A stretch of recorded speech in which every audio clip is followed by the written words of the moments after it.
ਸਤਿ ਸ਼੍ਰੀ ਅਕਾਲ ਜੀ। ਤੁਸੀਂ ਪ੍ਰਾਈਮ ਏਸ਼ੀਆ ਟੈਲੀਵਿਜ਼ਨ ਦੇਖ ਰਹੇ ਹੋ। ਦੋਸਤੋ, ਮੈਂ ਹਾਂ ਸਵਰਨ ਸਿੰਘ ਟਹਿਣਾ ਤੇ ਹਰ ਰੋਜ਼ ਦੀ ਤਰ੍ਹਾਂ ਹੀ ਪ੍ਰੋਗਰਾਮ ਖਬਰ ਦੀ ਖਬਰ ਲੈ ਕੇ ਹਾਜ਼ਰ ਹਾਂ। ਪਹਿਲੀ ਵੱਡੀ ਖਬਰ ਦੇ ਵੱਲ ਜਾਣ ਤੋਂ ਪਹਿਲਾਂ ਪੰਜਾਬ ਦੇ ਮੌਸਮ ਦੀ ਹਾਲਬਿਆਨੀ। ਲੰਘੇ ਕੱਲ੍ਹ ਪੰਜਾਬ ਦੇ ਵਿੱਚ ਗਰਮੀ ਬੇਹੱਦ ਪਈ ਹੈ। ਤਾਪਮਾਨ ਲਗਭਗ 42 ਡਿਗਰੀ ਰਿਹਾ। ਪਰਸੋਂ ਤਾਪਮਾਨ 42 ਤੋਂ ਲੈ ਕੇ 43 ਡਿਗਰੀ ਤੱਕ ਪਹੁੰਚ ਗਿਆ ਸੀ। ਪੰਜਾਬ ਦੇ ਵਿੱਚ ਪਿਛਲੇ 2 ਹਫ਼ਤਿਆਂ ਤੋਂ ਜਿਸ ਤਰੀਕੇ ਨਾਲ ਗਰਮੀ ਨੇ ਵੱਟ ਕੱਢੇ ਹੋਏ ਆ, ਉਸ ਦੇ ਕਰਕੇ ਬਹੁਤ ਸਾਰੀਆਂ ਗੱਲਾਂ ਜ਼ਿਹਨ ਦੇ ਵਿੱਚ ਆ ਰਹੀਆਂ। ਜਦੋਂ ਗਰਮੀ ਇੰਨੇ ਵੱਡੇ ਪੱਧਰ ਦੇ ਉੱਤੇ ਪੈ ਰਹੀ ਹੋਵੇ, ਜਦੋਂ ਸੂਰਜ ਦੀ ਟਿੱਕੀ ਅੱਗ ਵਰਾ ਰਹੀ ਹੋਵੇ ਤੇ ਨੰਗੇ ਪੈਰੀ ਤੁਰਨਾ ਸੜਕ ਦੇ ਉੱਤੇ ਰੇਤ ਦੇ ਉੱਤੇ ਬੜਾ ਔਖਾ ਲੱਗਦਾ ਹੋਵੇ ਤੇ ਘਰ ਦੇ ਵਿੱਚੋਂ ਕਮਰੇ ਦੇ ਵਿੱਚੋਂ ਬਾਹਰ ਨਿਕਲਣਾ ਵੀ ਇੱਕ ਬਹੁਤ ਵੱਡੀ ਸਜ਼ਾ ਵਰਗਾ ਪ੍ਰਤੀਤ ਹੁੰਦਾ ਹੋਵੇ, ਉਸ ਵਕਤ ਲੰਘੇ ਕੱਲ੍ਹ ਜਦੋਂ ਵੱਖ-ਵੱਖ ਥਾਵਾਂ ਦੇ ਉੱਤੇ ਪੰਜਾਬ, ਹਰਿਆਣਾ, ਯੂਪੀ ਤੇ ਹੋਰ ਕਈ ਸੂਬਿਆਂ ਦੇ ਵਿੱਚ ਸੜਕਾਂ ਦੇ ਉੱਤੇ ਆ ਕੇ ਕਿਸਾਨਾਂ ਵੱਲੋਂ, ਮਜ਼ਦੂਰਾਂ ਵੱਲੋਂ ਤੇ ਕਈ ਹੋਰ ਜਥੇਬੰਦੀਆਂ ਦੇ ਵੱਲੋਂ ਮਹਿੰਗਾਈ ਦੇ ਖਿਲਾਫ ਪ੍ਰਦਰਸ਼ਨ ਕੀਤਾ ਗਿਆ, ਤਾਂ ਫਿਰ ਉਹਨਾਂ ਲੋਕਾਂ ਨੂੰ ਸਲਾਮ ਕਰਨ ਨੂੰ ਜੀ ਕੀਤਾ। ਕਿਉਂਕਿ ਜਦੋਂ ਤਪਦੀਆਂ ਦੁਪਹਿਰਾਂ ਦੇ ਵਿੱਚ ਇੱਦਾਂ ਦੇ ਪ੍ਰਦਰਸ਼ਨ ਹੁੰਦੇ ਆ ਤਾਂ ਇਸ ਗੱਲ ਦਾ ਅਹਿਸਾਸ ਹੋ ਜਾਂਦਾ ਕਿ ਜਿਹੜੇ ਹਕੂਮਤਾਂ ਦੇ ਖਿਲਾਫ ਟੱਕਰ ਲੈਂਦੇ ਆ, ਜਿਹੜੇ ਹਕੂਮਤ ਦੀ ਗਲਤ ਗੱਲ ਨੂੰ ਗਲਤ ਕਹਿਣ ਦਾ ਮਾਦਾ ਰੱਖਦੇ ਆ, ਇਹ ਸੱਚੀ ਮੁੱਚੀ ਸਲਾਮ ਦੇ ਹੱਕਦਾਰ ਲੋਕ ਆ ਤੇ ਇਹ ਬੇਜ਼ਮੀਰੇ ਲੋਕ ਨਹੀਂ ਆ। ਇਹਨਾਂ ਲੋਕਾਂ ਦੇ ਅੰਦਰ ਜ਼ਮੀਰ ਜਾਗਦੀ ਹੈ। ਜਿਹੜੇ ਬੇਜ਼ਮੀਰੇ ਆ ਉਹ ਸਾਰਾ ਕੁਝ ਦੇਖਦੇ, ਪਰਖਦੇ, ਸੁਣਦੇ, ਜਾਣਦੇ ਹੋਣ ਦੇ ਬਾਵਜੂਦ ਚੁੱਪ ਕਰਕੇ ਦੜਜੀ ਵੱਟ ਕੇ ਘਰਾਂ ਦੇ ਵਿੱਚ ਬੈਠੇ ਰਹਿੰਦੇ ਆ। ਮੈਂ ਤਾਂ ਇਹ ਵੀ ਸੋਚ ਰਿਹਾ ਕੱਲ੍ਹ ਤੋਂ ਵੀ ਇਉਂ ਪ੍ਰਤੀਤ ਹੁੰਦਾ ਵੀ ਜਿਵੇਂ ਸਿਰਫ ਤੇ ਸਿਰਫ ਕਿਸਾਨਾਂ ਤੇ ਮਜ਼ਦੂਰਾਂ ਨੂੰ ਹੀ ਤੇਲ ਦੀ ਕੀਮਤ ਵਧੀ ਹੈ ਜਿਹੜੀ ਉਹ ਤੰਗ ਕਰ ਰਹੀ ਹੈ। ਇਉਂ ਲੱਗਦਾ ਵੀ ਜਿਵੇਂ ਬਾਕੀ ਭਾਰਤ ਦੇ ਲੋਕ ਜਿਹੜੇ ਕਿ ਵਿਰੋਧ ਕਰ ਹੀ ਨਹੀਂ ਰਹੇ, ਉਹਨਾਂ ਨੂੰ ਤਾਂ ਤੇਲ ਬਹੁਤ ਸਸਤਾ ਮਿਲਦਾ ਤੇ ਜਾਂ ਫਿਰ ਉਹਨਾਂ ਦੇ ਕੋਲੇ ਪੈਸਾ ਇੰਨਾ ਆ ਗਿਆ ਵੀ ਉਹ ਕਹਿੰਦੇ ਵੀ ਭਾਵੇਂ 150 ਰੁਪਈਆ ਲੀਟਰ ਵੀ ਹੋ ਜਾਏ ਪੈਟਰੋਲ, ਸਾਨੂੰ ਕੀ ਫਰਕ ਪੈਂਦਾ।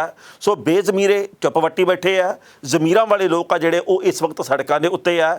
ਗਲਤ ਨੂੰ ਗਲਤ ਕਹਿਣਾ ਚਾਹੀਦਾ, ਭਾਵੇਂ ਉਹ ਕਿਸੇ ਵੀ ਪਾਰਟੀ ਨਾਲ ਸੰਬੰਧਿਤ ਕਿਉਂ ਨਾ ਹੋਵੇ। ਤੇ ਇਸ ਵਕਤ ਹਕੂਮਤ ਵਾਲਿਆਂ ਦੇ ਤੇ ਇਸ ਕਰਕੇ ਇਤਰਾਜ਼ ਉੱਠਦਾ ਕਿਉਂਕਿ 2014 ਦੀਆਂ ਚੋਣਾਂ ਇਹਨਾਂ ਨੇ ਮਹਿੰਗਾਈ ਮੁਕਤ ਭਾਰਤ ਕਰਨ ਦੇ ਨਾਂ ਦੇ ਉੱਤੇ ਲੜੀਆਂ ਸੀ। ਬਾਅਦ ਦੇ ਵਿੱਚ ਹੌਲੀ ਹੌਲੀ ਮਹਿੰਗਾਈ ਤੋਂ ਗੱਲ ਕਾਂਗਰਸ ਮੁਕਤ ਭਾਰਤ ਦੇ ਉੱਤੇ ਆ ਗਈ। ਹੁਣ ਜਿਹੜੀ ਪਹਿਲੀ ਵੱਡੀ ਖਬਰ ਹੈ ਉਹ ਇਸ ਗੱਲ ਨਾਲ ਜੁੜੀ ਹੋਈ ਹੈ ਕਿ ਲੰਘੇ ਕੱਲ੍ਹ ਮੰਤਰੀ ਮੰਡਲ ਦੇ ਵਿੱਚ ਜੋ ਵਿਸਥਾਰ ਹੋਇਆ, ਜਿਵੇਂ 43 ਜਣਿਆਂ ਨੇ ਪਰਸੋਂ ਨਵਿਆਂ ਨੇ ਸਹੁੰ ਚੁੱਕੀ ਹੈ, ਉਹਦੇ ਵਿੱਚ ਕਈਆਂ ਦੀ ਛੁੱਟੀ ਹੋ ਗਈ ਹੈ, ਕਈ ਨਵੇਂ ਚਿਹਰੇ ਸ਼ਾਮਲ ਕੀਤੇ ਗਏ ਆ, ਉਹਦੇ ਵਿੱਚ ਕਈਆਂ ਦੇ ਵਿਭਾਗ ਬਦਲੇ ਗਏ ਆ, ਕਈਆਂ ਦੀ ਪ੍ਰਮੋਸ਼ਨ ਹੋ ਗਈ ਹੈ, ਤਰੱਕੀ ਵੀ ਹੋ ਗਈ ਹੈ। ਪਰ ਜਿਨ੍ਹਾਂ ਦੀ ਛੁੱਟੀ ਹੋਈ ਹੈ ਉਹਦੇ ਪਿੱਛੇ ਵਜ੍ਹਾ ਕੀ ਹੋਈ? ਮੰਨਿਆ ਇਹ ਜਾ ਰਿਹਾ ਜੀ ਕਿ ਜੋ ਡਾਕਟਰ ਹਰਸ਼ਵਰਧਨ ਜਿਨ੍ਹਾਂ ਦੀ ਸਿਹਤ ਮਹਿਕਮੇ ਦੇ ਵਿੱਚ ਡਿਊਟੀ ਸੀ, ਜਿਹੜੇ ਕਿ ਸਿਹਤ ਮਹਿਕਮੇ ਦੇ ਮੰਤਰੀ ਸੀ, ਉਹਨਾਂ ਦੀ ਛੁੱਟੀ ਸ਼ਾਇਦ ਇਸ ਕਰਕੇ ਕਰ ਦਿੱਤੀ ਗਈ ਹੈ ਕਿਉਂਕਿ ਕਰੋਨਾ ਮਹਾਮਾਰੀ ਦੇ ਵਿੱਚ ਉਹਨਾਂ ਦੇ ਵੱਲੋਂ ਸੰਤੁਸ਼ਟੀਜਨਕ ਕੰਮ ਸ਼ਾਇਦ ਨਹੀਂ ਕੀਤਾ ਗਿਆ।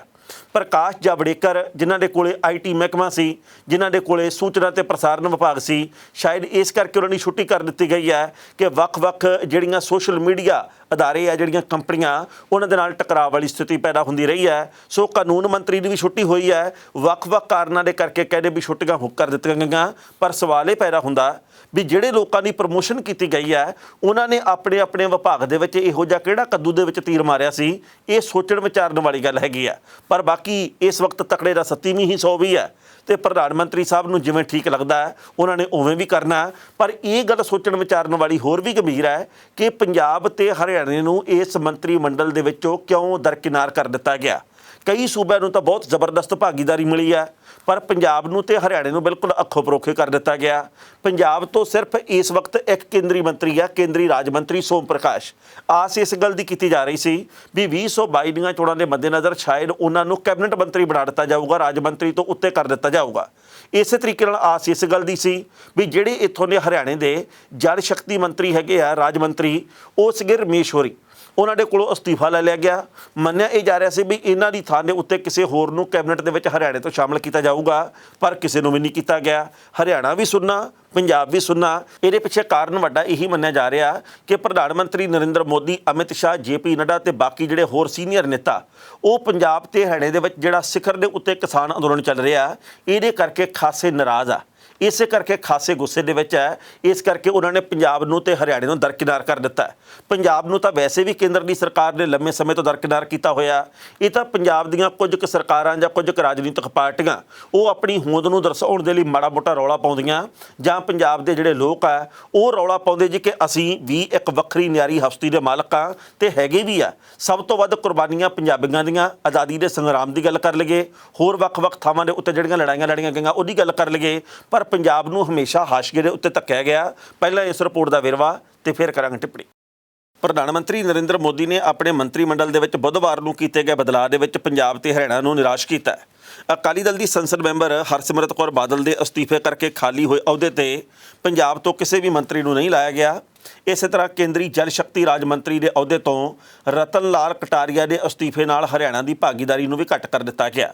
ਸ਼ਾਇਦ ਦੋਵਾਂ ਸੂਬਿਆਂ ਦੇ ਵਿੱਚ ਚੱਲ ਰਹੇ ਕਿਸਾਨ ਅੰਦੋਲਨ ਦਾ ਹੀ ਇਹ ਨਤੀਜਾ ਹੈ।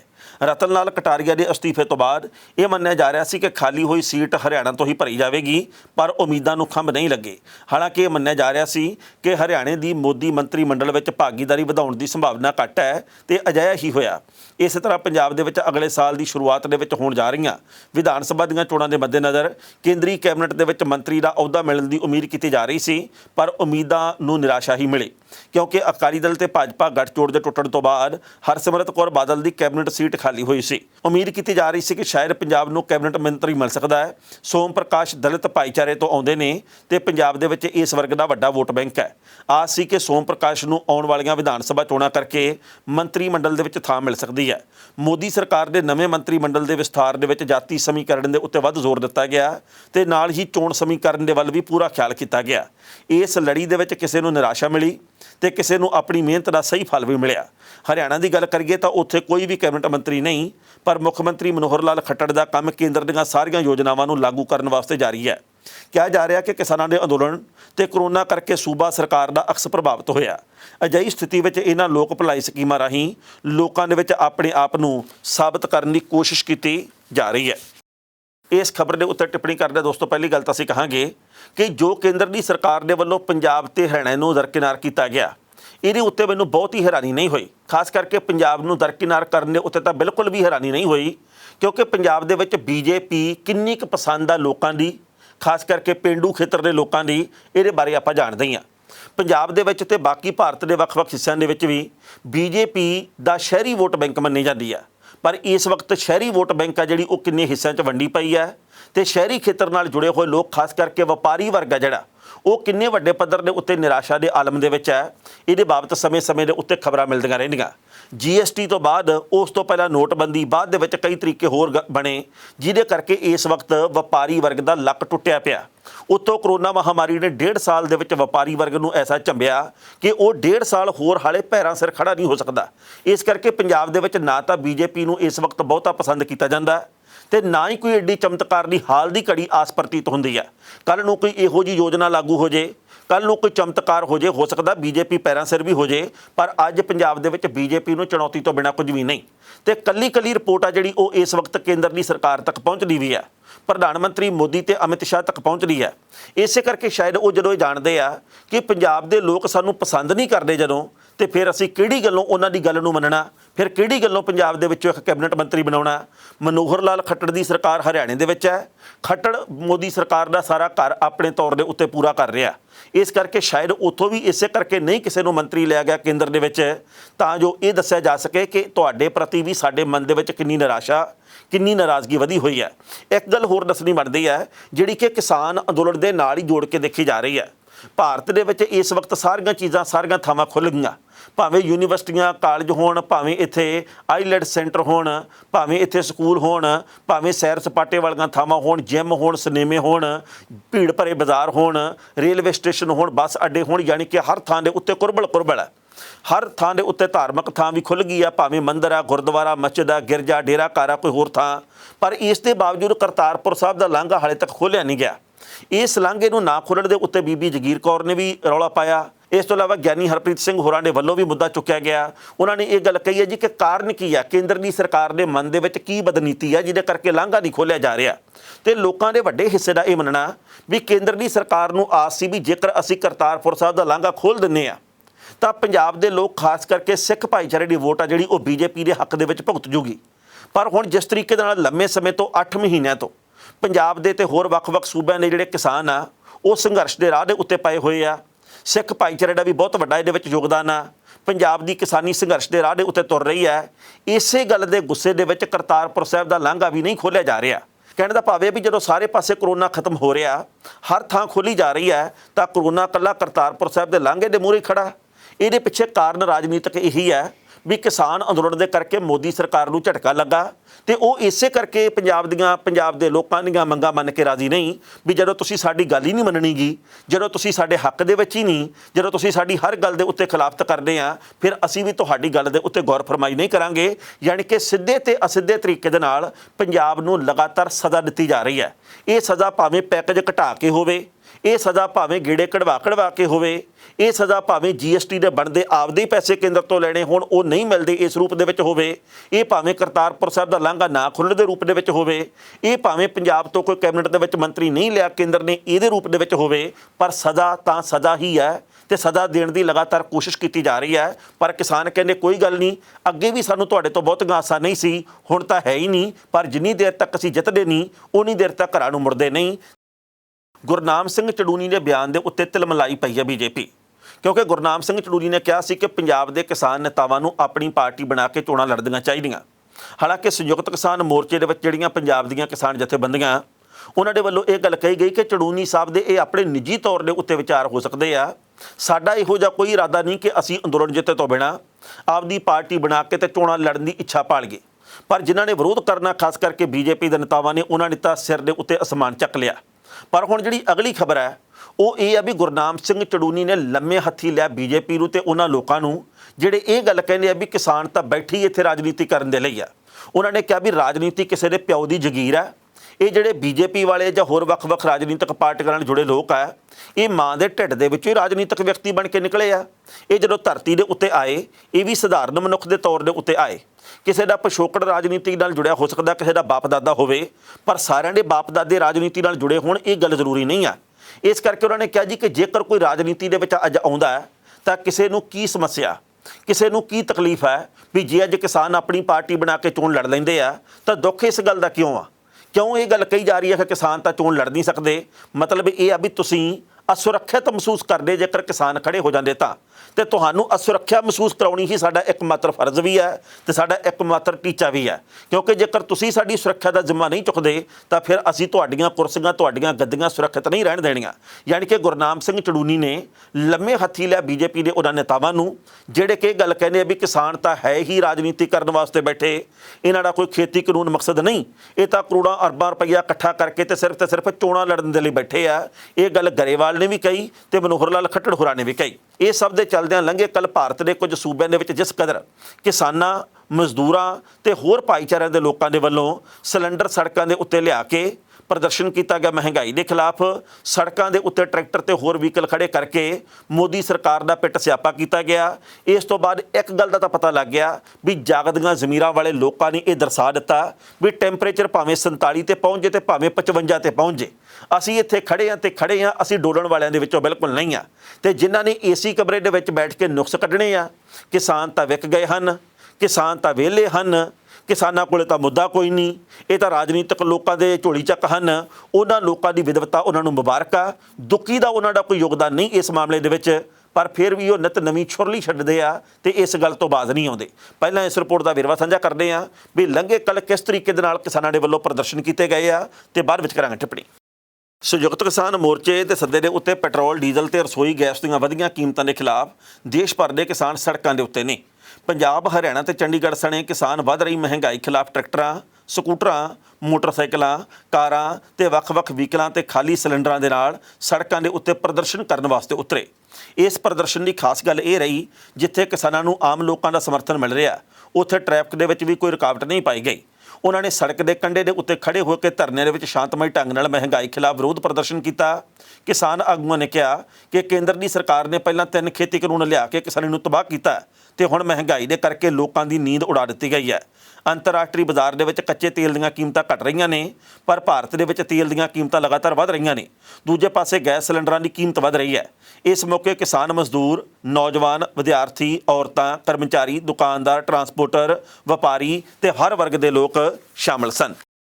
ਇਸ ਖਬਰ ਦੇ ਉੱਤੇ ਟਿੱਪਣੀ ਕਰਨਾ ਦੋਸਤੋ, ਪਹਿਲੀ ਗੱਲ ਤਾਂ ਅਸੀਂ ਕਹਾਂਗੇ ਜਿਸ ਤਰੀਕੇ ਦੇ ਨਾਲ ਪੰਜਾਬ ਦੇ, ਹਰਿਆਣੇ ਦੇ ਤੇ ਹੋਰ ਕਈ ਸੂਬਿਆਂ ਦੇ ਕੁਝ ਕੁ ਕਿਸਾਨਾਂ ਦੇ ਵੱਲੋਂ, ਮੈਂ ਸਾਰਿਆਂ ਦੀ ਗੱਲ ਨਹੀਂ ਕਰਦਾ, ਕੁਝ ਕਿਸਾਨਾਂ ਦੇ ਵੱਲੋਂ ਕਈ ਸੂਬਿਆਂ ਦੇ ਵਿੱਚ ਹੋਰ ਵੀ ਪ੍ਰਦਰਸ਼ਨ ਕੀਤਾ ਗਿਆ। ਮੈਨੂੰ ਇਉਂ ਲੱਗਦਾ ਜੀ ਕਿ ਸਿਰਫ ਇੰਨੇ ਕੁ ਲੋਕ ਹੀ ਆ ਭਾਰਤ ਦੇ ਵਿੱਚ ਜਿਨ੍ਹਾਂ ਦੀ ਗੈਰਤ ਜਿਉਂਦੀ ਹੈ, ਬਾਕੀ ਗੈਰਤਮੰਦ ਦੀ ਥਾਂ ਦੇ ਉੱਤੇ ਗੈਰਤ ਬੰਦ ਹੋ ਚੁੱਕੇ ਆ। ਕਦੇ ਕਦੇ ਮੈਨੂੰ ਇਉਂ ਪ੍ਰਤੀਤ ਹੁੰਦਾ ਹੈ ਵੀ ਜਿਵੇਂ ਭਾਰਤ ਦੇ ਲੋਕਾਂ ਨੇ ਸਰੈਂਡਰ ਕਰ ਦਿੱਤਾ, ਆਤਮ ਸਮਰਪਣ ਕਰ ਦਿੱਤਾ ਮੋਦੀ ਸਰਕਾਰ ਦੇ ਅੱਗੇ, ਵੀ ਭਾਵੇਂ ਤੁਸੀਂ 250 ਰੁਪਈਆ ਤੇਲ ਕਰ ਦਿਓ, ਅਸੀਂ ਤਾਂ ਬਸ ਤੁਹਾਡੀ ਚਾਕਰੀ ਕਰਨ ਵਾਸਤੇ ਆਏ ਹਾਂ, ਤੁਹਾਡੀ ਹਾਂ ਦੇ ਵਿੱਚ ਹਾਂ ਕਹਿਣ ਆਏ ਹਾਂ, ਤੁਸੀਂ ਧਰਮ ਦੀ ਗੱਲ ਕਰੋ, ਅਸੀਂ ਤੁਹਾਡੇ ਨਾਲ ਆ। ਮਹਿੰਗਾਈ ਦੇ ਕਰਕੇ ਭਾਵੇਂ ਸਾਨੂੰ ਮਾਰ ਦਿਓ, ਸਾਨੂੰ ਇਸ ਗੱਲ ਦੀ ਕੋਈ ਪਰਵਾਹ ਨਹੀਂ, ਕਿਉਂਕਿ ਇਹੋ ਜਿਹੀਆਂ ਖਬਰਾਂ ਵੀ ਆ ਰਹੀਆਂ, ਕਹਿੰਦੇ ਵੀ ਭਾਰਤ ਦੀ ਆਰਥਿਕਤਾ ਮਜ਼ਬੂਤ ਕਰਨ ਦੇ ਲਈ ਕੁਰਬਾਨੀ ਦੇਣ ਦੀ ਜ਼ਰੂਰਤ ਹੈ। ਤੇ ਕੁਰਬਾਨੀ ਆਮ ਲੋਕ ਹੀ ਕਿਉਂ ਦੇਣ? ਕੁਰਬਾਨੀ ਮੰਤਰੀ ਕਿਉਂ ਨਹੀਂ ਦਿੰਦੇ ਕਿ ਵੀ ਭਾਈ ਸਾਡੀ ਤਨਖਾਹ ਕੱਟ ਲਓ, ਸਾਡੀਆਂ ਪੈਨਸ਼ਨਾਂ ਬੰਦ ਕਰ ਦਿਓ, ਸਾਡੇ ਸੁਰੱਖਿਆ ਕਰਮਚਾਰੀ ਲੈ ਲਓ, ਸਾਡੇ ਭੱਤੇ ਖਤਮ ਕਰ ਦਿਓ। ਕੁਰਬਾਨੀ ਉਹਨਾਂ ਨੂੰ ਦੇਣੀ ਚਾਹੀਦੀ ਹੈ। ਕੁਰਬਾਨੀ ਵਾਸਤੇ ਸਿਰਫ ਆਮ ਲੋਕ ਨਹੀਂ ਹੁੰਦੇ। ਉਸ ਤੋਂ ਅਗਲੀ ਗੱਲ ਇਹ ਹੈ ਵੀ ਜਿਹੜੇ ਲੋਕ ਹਾਲੇ ਵੀ ਘਰਾਂ ਦੇ ਵਿੱਚ ਚੁੱਪ ਵੱਟੀ ਬੈਠੇ ਆ, ਕੀ ਪਤਾ ਇਹਨਾਂ ਨੂੰ 25 ਤੋਂ ਲੈ ਕੇ 30 ਰੁਪਈਏ ਪੈਟਰੋਲ ਮਿਲਦਾ ਹੋਵੇ ਲੀਟਰ ਦੇ ਹਿਸਾਬ ਨਾਲ, ਕੀ ਪਤਾ ਇਹਨਾਂ ਨੂੰ ਡੀਜ਼ਲ 10-15 ਰੁਪਈਏ ਲੀਟਰ ਮਿਲਦਾ ਹੋਵੇ, ਕੀ ਪਤਾ ਇਹਨਾਂ ਨੂੰ ਗੈਸ ਸਿਲੰਡਰ ਆ ਜਿਹੜਾ ਉਹ 300-350 ਰੁਪਈਏ ਦੇ ਵਿੱਚ ਮਿਲਦਾ ਹੋਵੇ, ਕੀ ਪਤਾ ਇਹਨਾਂ ਦੇ ਵਾਸਤੇ ਵੱਖਰਾ ਸਰੋਂ ਦਾ ਤੇਲ ਬਣਦਾ ਹੋਵੇ ਜਿਹੜਾ 25-30-40 ਰੁਪਈਏ ਲੀਟਰ ਮਿਲਦਾ ਹੋਵੇ। ਸੋ ਜੇਕਰ ਇਹਨਾਂ ਨੂੰ ਵੀ ਬਾਕੀ ਲੋਕਾਂ ਦੇ ਵਾਂਗੂ ਮਹਿੰਗੀ ਚੀਜ਼ ਮਿਲਦੀ ਹੈ ਤਾਂ ਫਿਰ ਇਹਨਾਂ ਨੂੰ ਘੁੰਡ ਆਪਣਾ ਜਿਹੜਾ ਕੱਢਿਆ ਹੋਇਆ ਉਹ ਲਾ ਕੇ ਤੇ ਲੋਕਾਂ ਦੇ ਵਾਂਗੂ ਪ੍ਰਦਰਸ਼ਨ ਕਰਨਾ ਚਾਹੀਦਾ, ਜਿਵੇਂ ਕਿਸਾਨ ਤੇ ਮਜ਼ਦੂਰ ਕਰ ਰਹੇ ਆ। ਮੈਂ ਕਦੇ ਕਦੇ ਇਸ ਗੱਲ ਦੇ ਉੱਤੇ ਹੈਰਾਨ ਹੁੰਨਾ ਵੀ 2014 ਦੇ ਵਿੱਚ ਪ੍ਰਧਾਨ ਮੰਤਰੀ ਸਾਹਿਬ ਖੁਦ ਇਹ ਗੱਲ ਕਹਿੰਦੇ ਹੁੰਦੇ ਸੀ भी लोग तो बर्बाद हो रहे हैं, लोगों का बहुत जीना दुश्वार किया हुआ है, यूपीए की सरकार ने इतने दाम बढ़ा दिए पेट्रोल डीजल के कि लोग क्या करेंगे, लोगों का तो बुरा हाल हो गया। पर अज प्रधानमंत्री साहब भी नहीं बोलते। लंघे कल ममता बनर्जी ने गल कही कि भारत के प्रधानमंत्री नूं मन की बात की थां दे उत्ते ऐतकी पेट्रोल की बात करनी चाहिए। उन्होंने ये गल कही भी जदों तो असीं पेट्रोल की कीमत 55 रुपये 50 रुपये 60 रुपये, उदों तो प्रधानमंत्री साहब कहने होंदे सी इतने बड़े दाम ने लोगों का दिवाला निकाल दिया। तो हुण लोग भंगड़ा पाउंदे जदों 107 रुपये लीटर पेट्रोल हो गया। हुण इक्को गल कहने आ अंतरराष्ट्रीय बाजार च कीमतां वध गईआं ते तेल कंपनियां साडे हत्थ दे विच नहीं, ते जेकर हत्थ दे विच नहीं ते फिर चोणां दे मौके किवें एकदम तेल की कीमत दे विच रुकावट आ जांदी है। जदों चोणां दे नतीजे आ जांदे आ फिर एकदम कीमत दे विच उछाल आ जांदा है। मतलब ये आ भी सारे चोर कुत्ती इत्थे रले होए आ। किसी भी सूबे की सरकार लोगों के पक्ष दे विच नहीं। कदे पंजाब की सरकार जां किसी भी होर सूबे की सरकार ने कहा कि असीं अपने हिस्से का 10 रुपये वैट घटाउने आ, असीं 15 रुपये वैट घटाउने, असीं 5 रुपये वैट घटाउने आ। ये कहणगे केंद्र की सरकार कुछ करे, केंद्र की सरकार कहूगी सूबे दीआं सरकारां घटा लैण भाव अपने वैट का ते लोकां नूं राहत मिल जे। पर कोई भी किसानां दा सच्चे दिलों हमदर्द नहीं। मैनूं गल्लां चेते आउंदियां पुराणियां, प्रधानमंत्री साहब कहने हुंदे सी गैस सिलेंडर की सबसिडी आपके खाते में सीधी जाएगी, पारदर्शी तरीके से जाएगी। शुरू दे विच कईयां नूं 250 200 250 रुपया मिलता भी रहा सबसिडी का, पर अज की तरीक च कितनी मिलती है? किसी नूं 17 रुपये, किसी नूं 22.5 रुपये, किसी नूं 14 रुपये। सो इन्ने पैसे बंदा लैके जाऊगा कित्थे? भी प्रधानमंत्री साहब दे पीएम फंड दे विच भरने चाहिए आ। सो बहुत सारियां गल्लां जिन्हां दे उत्ते लोकां नूं गौर करनी चाहिए आ। पर अन्नी भगती भी तो कोई चीज़ होंदी है। जिहड़े अन्नी भगती करन वाले लोग आ वो कहते भावें सानूं मार दिओ, साडी जान लै लो, पर सानूं कोई परवाह नहीं, महंगाई करी जाने हो, इहदे नाल कोई फर्क नहीं जा पैंदा। गोल्डन हट वाले राम सिंह राणा की मुश्किल दे विच एक बार फिर वाधा हो गया। गोल्डन हट ढाबा आपां जाणदे हैं कि ਸਿੰਘੂ बार्डर के उत्ते मौजूद है, एक कुरुक्षेत्र दे विच भी है। राम सिंह राणा ने किसान अंदोलन दे विच वड्डा योगदान पाया, जिहदे करके पिछले दिनी बहुत वड्डे पद्धर ते खबरां आईयां कि कुरुक्षेत्र वाले गोल्डन हट ढाबे दे मूहरे जो कट बनिया सीगा हाईवे तो गड्डियां लाउण दे लई ते गड्डियां बाद दे विच चढ़ाउण दे लई, वो कट बंद कर दिता गया। किसानां ने प्रदर्शन किया, पर बाद दे विच नवीं खबरां निकल के आईयां भी केंद्र की सरकार दे वल्लों लंघे वरे दे विच एक ऐसा कानून पास कर दिता गया चुप चपीते कोरोना महामारी की आड़ दे विच, जिहदे करके हाईवे दे उत्ते जिन्ने भी ढाबे आ, जिन्नियां भी खाण पीण वालियां होर थावां, उन्हां थावां दे कट सारे बंद कर दिते जाने आ। बहाना ये हैगा भी भाई जदों लोग चढ़ते आ जां उतरते हाईवे दे उत्ते तां हादसाग्रस्त हो जाते आ। ये अंतरराष्ट्रीय पद्धर दे उत्ते जां डिवेलप कंट्रीज़ आ जिहड़ियां उन्हां दे वांग ही असीं भारत दे विच लोकां दी जिंदगी दा ख्याल कर रहे हां ते ये कट असीं बंद कर रहे हां। पर जेकर तुसीं चाहुंदे कि ये कट खुले तो फिर तुहानूं 10 लाख तो लैके 15 लाख रुपये तक खर्चना पै सकदा। वो किवें? क्योंकि केंद्र की सरकार ने खास महकमे तो परमिशन लैनी पऊगी, फीस अदा करनी पऊगी, कई तरह दीआं होर फार्मैलिटियां करनियां पैणगीआं, फिर कट खुल भी जाना। पर सड़क तुसीं हाईवे तो लैके आपदे ढाबे तक, होटल तक, होर वख-वख दुकानां तक आप बनाउणी आ। यानी कि जेकर पैसे दे दोगे फिर जिंदगी खुशहाल हो जानी आ, फिर कोई खतरा नहीं आ। राम सिंह राणा की किहड़ी नवीं चुनौती है, पहलां इहदा वीरवा ते फिर करांगे टिप्पणी। ਕੁਰੂਕਸ਼ੇਤਰ ਦੇ ਜੀਟੀ ਰੋਡ ਦੇ ਉੱਤੇ ਸਥਿਤ ਗੋਲਡਨ ਹੱਟ ਰੈਸਟੋਰੈਂਟ ਦੇ ਸਾਹਮਣੇ ਕੁਝ ਦਿਨ ਪਹਿਲਾਂ ਬੈਰੀਕੇਡ ਲਾਏ ਗਏ ਸਨ, ਜਿਸ ਮਗਰੋਂ ਹੋਟਲ ਨੂੰ ਜਾਣ ਵਾਲੀ ਸੜਕ ਬੰਦ ਹੋ ਗਈ ਸੀ। ਇਸ ਦੇ ਨਾਲ ਹੀ ਪ੍ਰਸ਼ਾਸਨ ਦੇ ਇਸ ਕਾਰੇ ਦਾ ਹੋਟਲ ਆਪਰੇਟਰ ਰਾਮ ਸਿੰਘ ਤੇ ਕਿਸਾਨਾਂ ਨੇ ਵਿਰੋਧ ਕੀਤਾ ਸੀ। ਦੱਸਣਾ ਬਣਦਾ ਹੈ ਕਿ ਇਸ ਕਾਰੇ ਦਾ ਕਾਰਨ ਲਗਾਤਾਰ ਰਾਮ ਸਿੰਘ ਦੇ ਵੱਲੋਂ ਕਿਸਾਨ ਅੰਦੋਲਨ ਦੀ ਸੇਵਾ ਕਰਨਾ ਦੱਸਿਆ ਜਾ ਰਿਹਾ ਸੀ। ਬੁੱਧਵਾਰ ਜਦੋਂ ਕਿਸਾਨਾਂ ਨੇ ਇਹ ਬੈਰੀਕੇਡ ਹਟਾ ਦਿੱਤੇ ਤੇ ਰਾਹ ਲਗਾਤਾਰ ਖੋਲ੍ਹਣ ਦੀ ਗੱਲ ਜੋ ਕੀਤੀ ਜਾ ਰਹੀ ਸੀ ਉਹ ਖੋਲ੍ਹ ਦਿੱਤਾ ਗਿਆ, ਤਾਂ ਉਸ ਤੋਂ ਬਾਅਦ ਗੋਲਡਨ ਹੱਟ ਰੈਸਟੋਰੈਂਟ ਦੇ ਸਾਹਮਣੇ ਬੈਰੀਕੇਡ ਲਾਉਣ ਦੇ ਲਈ ਥਾਣਾ ਇੰਚਾਰਜ ਦੀ ਮੌਜੂਦਗੀ ਦੇ ਵਿੱਚ ਮੁੜ ਕੇ ਟੀਮ ਆਈ ਤੇ ਬੈਰੀਕੇਡ ਲਾ ਦਿੱਤਾ ਗਿਆ। ਇੱਥੇ ਵੀ ਦੱਸਣਾ ਬਣਦਾ ਹੈ ਕਿ ਥਾਣੇ ਦੇ ਇੰਚਾਰਜ ਦਾ ਕਹਿਣਾ ਕਿ NHI ਤੋਂ ਸ਼ਿਕਾਇਤ ਮਿਲਣ ਤੋਂ ਬਾਅਦ ਮੌਕੇ ਦੇ ਉੱਤੇ ਅਸੀਂ ਪਹੁੰਚੇ। ਅਦਾਲਤ ਦੇ ਦਿਸ਼ਾ ਨਿਰਦੇਸ਼ਾਂ ਮੁਤਾਬਕ ਨਜਾਇਜ਼ ਕੱਟ ਬੰਦ ਕੀਤੇ ਗਏ ਨੇ। ਬੈਰੀਕੇਡ ਨੂੰ ਕੁਝ ਲੋਕਾਂ ਨੇ ਹਟਾ ਦਿੱਤਾ ਸੀ। ਉਧਰ ਅਜੇ ਵੀ NHI ਦੇ ਵੱਲੋਂ ਕੋਈ ਸ਼ਿਕਾਇਤ ਨਹੀਂ ਆਈ। ਨਾਲ ਹੀ ਪੁਲਿਸ ਨੇ ਇੱਕ JCB ਨੂੰ ਵੀ ਕਬਜ਼ੇ ਦੇ ਵਿੱਚ ਲਿਆ ਹੈ। ਇਸ ਖਬਰ ਦੇ ਉੱਤੇ ਟਿੱਪਣੀ ਕਰਦੇ ਦੋਸਤੋ ਪਹਿਲੀ ਗੱਲ ਤਾਂ ਅਸੀਂ ਕਹਾਂਗੇ, ਦੁੱਖ ਹੁੰਦਾ ਤੇ ਹੈਰਾਨੀ ਵੀ ਹੁੰਦੀ ਹੈ। ਕੇਂਦਰ ਦੀ ਸਰਕਾਰ ਹਰ ਪਾਸੇ ਲੋਕਾਂ ਨੂੰ ਬੇਰੁਜ਼ਗਾਰ ਕਰਨ ਦੇ ਉੱਤੇ ਤੁਲੀ ਹੈ। ਤੁਸੀਂ ਇੱਕ ਮਿੰਟ ਸੋਚ ਕੇ ਦੇਖੋ ਵੀ ਜੇਕਰ ਢਾਬਿਆਂ ਦੇ ਕੋਲੇ ਕੱਟ ਹੀ ਨਾ ਹੋਣਗੇ, ਯਾਨੀ ਕਿ ਸੜਕ ਤੋਂ ਉਤਰਨ ਦੇ ਲਈ ਕਿਸੇ ਨੇ ਗੱਡੀ ਲਾਉਣੀ ਆ ਤਾਂ ਸੜਕ ਤੋਂ ਲਾ ਕੇ ਫਿਰ ਹੀ ਢਾਬੇ ਦੇ ਵਿੱਚ ਜਾਊ। ਪਰ ਜੇਕਰ ਢਾਬੇ ਦੇ ਮੂਹਰੇ ਬੈਰੀਕੇਡ ਲਾਏ ਹੋਏ, ਪੱਥਰ ਲਾਏ ਹੋਏ, ਤਾਂ ਬੰਦਾ ਸੜਕ ਤੋਂ ਗੱਡੀ ਢਾਬੇ ਵੱਲ ਕਿਵੇਂ ਲੈ ਕੇ ਜਾਊ? ਇੱਕ ਢਾਬੇ ਦੇ ਉੱਤੇ 30-30, 40-40, 50-50 ਲੋਕਾਂ ਨੂੰ ਰੁਜ਼ਗਾਰ ਮਿਲਿਆ ਹੋਇਆ। ਕੋਈ ਭਾਂਡੇ ਧੋਣ ਦਾ ਕੰਮ ਕਰਦਾ, ਕੋਈ ਪੇੜੇ ਕਰਨ ਦਾ ਕੰਮ ਕਰਦਾ, ਕੋਈ ਸਬਜ਼ੀ ਕੱਟਣ ਦਾ ਕੰਮ ਕਰਦਾ, ਕੋਈ ਦਾਲਾਂ ਬਣਾਉਣ ਦਾ ਕੰਮ ਕਰਦਾ, ਕੋਈ ਭੋਜਨ ਵਰਤਾਉਣ ਦਾ ਕੰਮ ਕਰਦਾ, ਕੋਈ ਕਿਵੇਂ ਹਰ ਬੰਦਾ ਕੰਮ ਤੇ ਲੱਗਾ। ਇਹਨਾਂ ਸਾਰੇ ਲੋਕਾਂ ਨੂੰ ਬੇਰੁਜ਼ਗਾਰ ਕਰਨ ਦੀ ਕੋਸ਼ਿਸ਼ ਕੀਤੀ ਜਾ ਰਹੀ ਹੈ। ਸਰਕਾਰ ਦੇ ਨਿਯਮਾਂ ਦੇ ਮੁਤਾਬਕ 10-15 ਲੱਖ ਰੁਪਈਆ ਉਹੀ ਆਪਣੇ ਢਾਬੇ ਨੂੰ ਕੱਟ ਬਚਾਉਣ ਦੇ ਲਈ ਖਰਚ ਕਰੂਗਾ ਜਿਹੜੇ ਬੰਦੇ ਦੇ ਕੋਲੇ ਪੈਸੇ ਹੈਗੇ ਆ। ਪਰ ਇਹ ਸਭ ਕੁਝ ਦੇ ਚੱਲਦਿਆਂ, ਨਵੇਂ ਨਿਯਮ ਦੇ ਚੱਲਦਿਆਂ, ਜਿਹੜੇ ਛੋਟੇ ਢਾਬੇ ਆ, ਜਿਹੜੇ ਜੋ ਕਮਾਉਂਦੇ ਆ ਅਗਲੇ ਦਿਨ ਉਹਦੇ ਨਾਲ ਹੀ ਦਾਲਾਂ ਸਬਜ਼ੀਆਂ ਲੈ ਕੇ ਆਉਂਦੇ ਆ ਤੇ ਫਿਰ ਤਨਖਾਹਾਂ ਵੀ ਦਿੰਦੇ ਤੇ ਮਾੜਾ ਮੋਟਾ ਆਪਦਾ ਗੁਜ਼ਰ ਬਸਰ ਕਰਦੇ ਆ, ਉਹਨਾਂ ਦੇ ਲਈ ਤਾਂ ਬਿਲਕੁਲ ਇਹ ਕੰਮ ਠੱਪ ਕਰਨ ਵਾਲੀ ਗੱਲ ਆ। ਕਿਉਂਕਿ ਨਾ ਉਹਨਾਂ ਦੇ ਕੋਲੇ 10-15 ਲੱਖ ਰੁਪਈਆ ਹੋਵੇ, ਨਾ ਉਹਨਾਂ ਨੂੰ ਪਰਮਿਸ਼ਨਾਂ ਲੈਣ ਦੀ ਜਾਂਚ ਆਵੇ, ਨਾ ਹੀ ਉਹ ਇਸ ਮਾਮਲੇ ਦੇ ਉੱਤੇ ਕੁਝ ਕਰ ਸਕਣ। ਇਸ ਕਰਕੇ ਉਹ ਢਾਬੇ ਬਿਲਕੁਲ ਬੰਦ ਹੋ ਜਾਣੇ ਆ। ਸੋ ਕੇਂਦਰ ਦੀ ਸਰਕਾਰ ਨੇ ਰੁਜ਼ਗਾਰ ਦੇਣੇ ਤਾਂ ਕੀ ਹੈ, ਸਾਲ ਦੇ ਵਿੱਚ 2 ਕਰੋੜ ਰੁਜ਼ਗਾਰ ਦੇਵਾਂਗੇ ਕਹਿੰਦੇ ਸੀ, ਫਿਰ ਕਹਿੰਦੇ ਪਕੌੜੇ ਤਲਣਾ ਵੀ ਰੁਜ਼ਗਾਰ ਹੈ, ਹੁਣ ਕਹਿੰਦੇ ਵੀ ਢਾਬੇ ਬੰਦ ਕਰਨਾ ਵੀ ਰੁਜ਼ਗਾਰ ਹੈ। ਸੋ ਇਸ ਕਰਕੇ ਬਹੁਤ ਵੱਡੇ ਪੱਧਰ ਦੇ ਉੱਤੇ ਆਉਂਦੇ ਸਮੇਂ ਦੇ ਵਿੱਚ ਗੁੱਸੇ ਦੀ ਲਹਿਰ ਪ੍ਰਚੰਡ ਹੋ ਸਕਦੀ ਹੈ। ਪਰ ਦੇਖੋ ਲੋਕ ਇਸ ਮਾਮਲੇ ਤੇ ਕੀ ਕਰਦੇ ਆ, ਪਰ ਕੇਂਦਰ ਦੀ ਸਰਕਾਰ ਆਪਣਾ ਕੰਮਕਾਜ ਕਰੀ ਜਾਂਦੀ ਹੈ। ਖਬਰਾਂ ਦੇ ਉੱਤੇ ਵਿਚਾਰ ਚਰਚਾ ਹੋਰ ਵੀ ਕੀਤੀ ਜਾ ਸਕਦੀ ਸੀ, ਪਰ ਜੋ ਵਕਤ ਦੀ ਘਾਟੇ ਰੁਕਣ ਦਾ ਇਸ਼ਾਰਾ ਕਰ ਰਹੀ ਹੈ। ਕੱਲ੍ਹ ਨੂੰ ਇਸੇ ਵੇਲੇ ਖਬਰ ਦੀ ਖਬਰ ਲੈ ਕੇ ਫਿਰ ਹਾਜ਼ਰ ਹੋਵਾਂਗੇ। ਉਦੋਂ ਤੱਕ ਲਈ ਆਗਿਆ ਦਿਓ। ਬਹੁਤ ਬਹੁਤ ਮਿਹਰਬਾਨੀ।